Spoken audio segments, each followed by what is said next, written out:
Hello everyone, welcome back to new session. आजचा session सुद्धा police भरतीची तयारी करणारे जे विद्यार्थी आहेत त्यांच्यासाठीचाच आहे. मागच्या सेशनमध्ये आपण ग्राउंड बघितलं होतं, त्यानंतर आपली लेखी परीक्षा बघितली होती, त्यानंतर डॉक्युमेंट व्हेरिफिकेशन कशा पद्धतीचं होतं ते बघितलं आणि त्यानंतर लास्टला आपण वैद्यकीय तपासणी म्हणजे जे आपलं मेडिकल होतं त्याबद्दलची सर्व माहिती आपण पाहिली होती. या सेशनमध्ये आपण काय पाहणार आहोत, जी आपली लेखी परीक्षा आहे 100 गुणांची, त्यासाठी असणारे महत्त्वाचे 4 विषय की जे मी बोर्डवर मांडलेले आहेत. आता त्या 4 विषयांमधील अभ्यासक्रम काय आहे आणि तो अभ्यासक्रम सुरू करण्यासाठी आपण कोणकोणती पुस्तकं रेफर केली पाहिजेत किंवा कोणती पुस्तकं वापरली पाहिजेत. अगदी साध्या सोप्या शब्दांमध्ये किंवा साध्या सोप्या वाक्यांमध्ये मांडणी केलेली असते अशी पुस्तकं आपण वापरली पाहिजेत. मध्ये कोणती पुस्तकं आहेत तर मग चला बघूया. वेळ न घालवता आपण आपल्या विषयाकडे वळूया. बघा, पोलीस भरती त्याच्यामधलं पद कुठलं आहे? आपलं कॉन्स्टेबल. आणि त्यासाठी आपली लेखी परीक्षा असते ही 100 मार्काची. आता त्या 100 मार्काच्या परीक्षेमध्ये आपल्याला 4 विषय दिलेले असतात. पहिला विषय आहे मराठी. आता मराठीमध्ये काय असतं, व्याकरणावरती सर्व प्रश्न आधारित असतात. म्हणजे कुठेही तुम्हाला पॅरेग्राफ्स किंवा त्याच्यावरती प्रश्न उत्तर विचारलेले नसतात. मराठीमध्ये व्याकरणाचा भाग असतो आणि त्याच्यावरती तुम्हाला प्रश्न विचारतात. मग त्याचा सिलेबस काय आहे बघा थोडक्यात. तर मराठीचा उगम, त्यानंतर काय शब्दांच्या जाती, ज्या आपल्या शब्दांच्या 8 जाती आहेत त्यांचा व्यवस्थित तुम्ही अभ्यास केला पाहिजे. शब्दांच्या 8 जातीची जे एक्झाम्पल आहेत ती जास्तीत जास्त सोडवण्याचा प्रयत्न करा. शब्दांच्या 8 जाती तुम्हाला माहित पाहिजेत. त्यानंतर बघा तिसरा पॉईंट आहे वर्णमाला. वर्णमाला म्हणजे काय तर पुन्हा स्वर आणि व्यंजन, ही वर्णमाला जी आहे त्याच्यामध्ये तुम्ही परफेक्ट असला पाहिजे. त्याच्यानंतर आहे वाक्यप्रचार. देन आहे शुद्ध लेखन. आता शुद्ध लेखन तुम्ही म्हणाल शुद्ध लेखनामध्ये कोणते प्रश्न विचारले जातात, तर एक वाक्य दिलं जातं म्हणजे अशुद्ध वाक्य शुद्ध करून लिहा असा या प्रश्नाचा क्रायटेरिया ठरलेला असतो. म्हणजे अशुद्ध वाक्य दिलेलं जातं आणि ते आपल्याला शुद्ध वाक्य करून ते लिहायचं असतं. मग त्याच्यामध्ये कानामात्रा वेलांटी दिली नसेल किंवा चुकीची दिली असेल आणि ती चूक दुरुस्त करून आपल्याला आहे ते वाक्य करेक्ट करून लिहायचं असतं. त्याला काय म्हणतो आपण, शुद्ध लेखन असे म्हणतो. त्यानंतर आहे बघा समास. हा पण काय तर व्याकरणातला भाग आहे. मराठीमध्ये समास हा एक डीप सब्जेक्ट आहे व्याकरणाचा, पण त्याच्यावरती सुद्धा तुम्हाला बेसिक असे प्रश्न विचारतात. म्हणजे डीपली समास विचारत नाहीत, तर त्यातले बेसिक जे प्रश्न असतात त्याबद्दल तुम्हाला समासावर इथं प्रश्न विचारले जातात.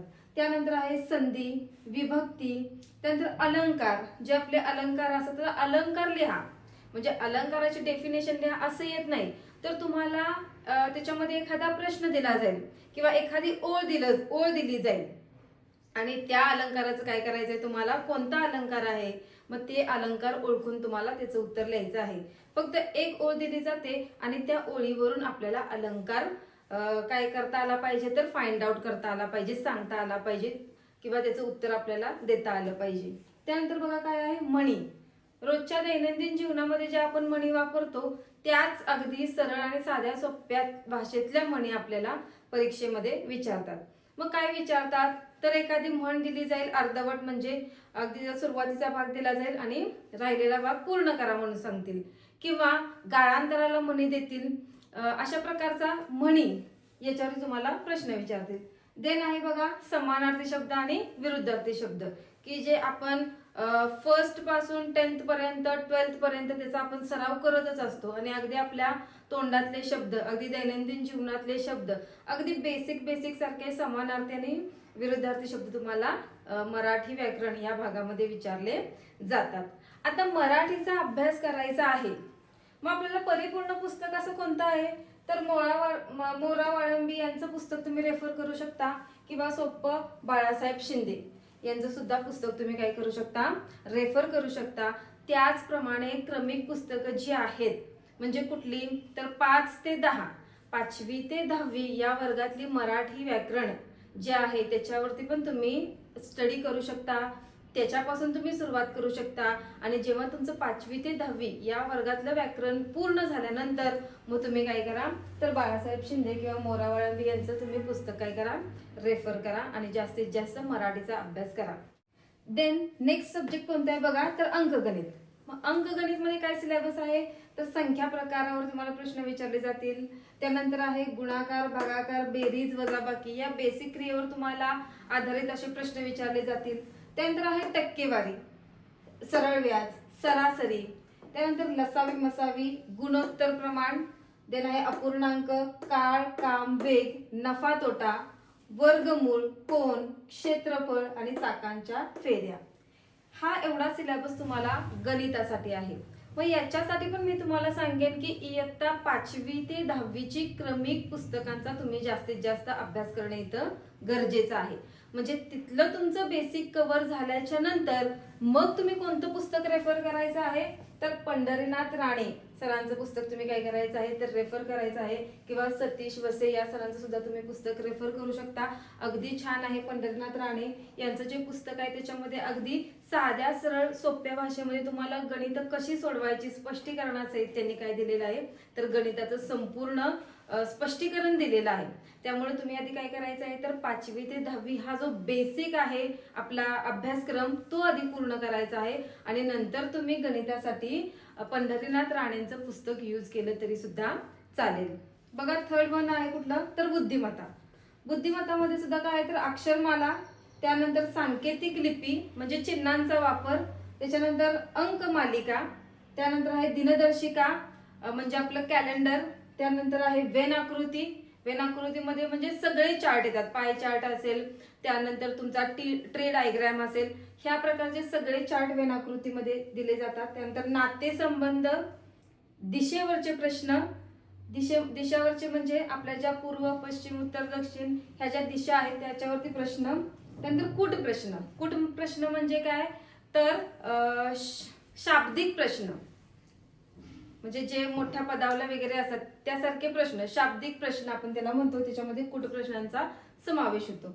मग हे काय तर तुमचा बुद्धिमत्तेचा सिलेबस आहे, आणि बुद्धिमत्तेचा सिलेबस सुद्धा तुम्ही कोणत्या पुस्तकातून रेफर करू शकता तर बघा सेम आहे अंकलगी या पुस्तकामध्ये अगदी साध्या भाषेमध्ये आणि एकदम सोपं पुस्तक आहे, त्या पुस्तकाचा वापर करा. किंवा पुन्हा पंढरीनाथ राणे यांचं पुस्तक बुद्धिमत्तेसाठी तुम्ही वापरू शकता, ते पण छान आहे पुस्तक. आणि पुन्हा वसे, सतीश वसे या सरांचं देखील पुस्तक तुम्ही इतर रेफर करू शकता. कशासाठी तर बुद्धिमत्तेसाठी तुम्ही हे पुस्तक वापरू शकता, आणि त्याच्यामुळे तुमचं काय होतंय तर बुद्धिमत्ता एक क्लिअर होत जाईल. लास्ट आहे बघा कुठला आहे सामान्य विज्ञान आणि चालू घडामोडी. पुन्हा मी ते सांगेल की क्रमिक पुस्तकं तुम्ही आधी रेफर करा. सामान्य विज्ञानची 5वी ते 10वीची सर्व पुस्तकं वाचून काढा, त्यातले नोट्स काढा. त्याच्यावरती काय प्रश्न विचारले जाऊ शकतात तुम्हाला पोलीस भरतीसाठी.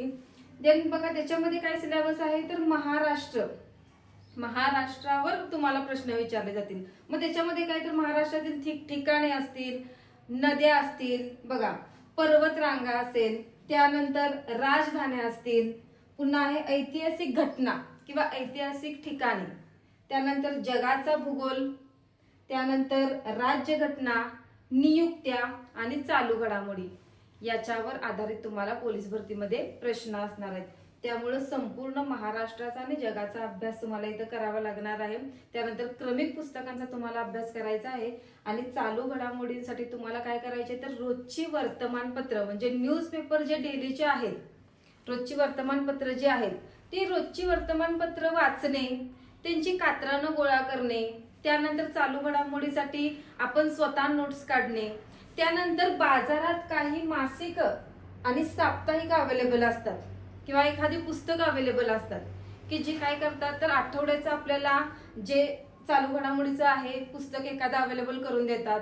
त्यानंतर महिन्याचं म्हणजे मासिक आपल्याला अवेलेबल असतात, किंवा आपण पण काय केलं पाहिजे तर डेलीचं जे करंट अफेअर आहे, रोजच्या ज्या घडामोडी आहे त्याच्या नोट्स काढणे, कारण ज्या चालू घडामोडी आहेत याची तयारी आपणच करायची असते. मग यातून कशी तयारी होते तर रोजचं न्यूजपेपर वाचणे याच्यावर जास्तीत जास्त भर देणे, बातम्या बघणे, त्यानंतर अशी मासिक वापरणे, त्यानंतर साप्ताहिक वापरणे, याच्यामधून काय होतं तर आपला हा विषय चालू घडामोडी हा विषय आपल्याला इथं क्लिअर होतो. बघा आजच्या सेशन मध्ये आपण काय बघितलं तर पोलीस भरती कॉन्स्टेबल पदासाठी जी 100 मार्काची लेखी परीक्षा घेतली जाते त्याच्यामध्ये महत्वाचे 4 विषय असतात: मराठी, गणित, बुद्धिमत्ता आणि सामान्य विज्ञान आणि आपलं चालू घडामोडी. आता ह्या सर्व विषयांचा ह्या चारही विषयांचा अभ्यासक्रम काय आहे तो मी तुम्हाला सांगितलेला आहे आणि ह्या चारही विषयांसाठी आपण कोणाची पुस्तकं रेफर केली पाहिजेत, त्याचबरोबर आपण क्रमिक पुस्तकांचा जास्तीत जास्त अभ्यास केला पाहिजे, इत्थंभूत सर्व माहिती आपण ह्या सेशनमध्ये घेतलेली आहे. तुम्हाला जर सेशन आवडला असेल तर लाईक करा. थँक्यू.